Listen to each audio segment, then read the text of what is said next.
भिक्खू वग्गो. संत कायो संत वाचो संत मनो सुसमाहितो वंत लोका मिसो भिक्खू उपसंतोती उच्चती.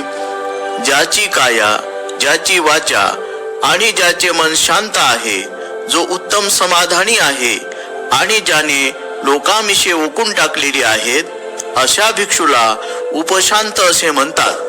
अर्थकथा. एक भिक्षू अतिशय शांत स्वभावाचा होता. त्याच्या शांत संयमित वागणुकीने इतर भिक्षूंचे लक्ष त्याच्याकडे आकर्षिले गेले. त्या भिक्षूच्या अनुकरणीय वर्तनाविषयी ऐकून इतर भिक्षूंनी त्याचा कित्ता गिरवावा असे बुद्धांनी सांगितले. त्या प्रसंगी वरील गाथा उच्चारली.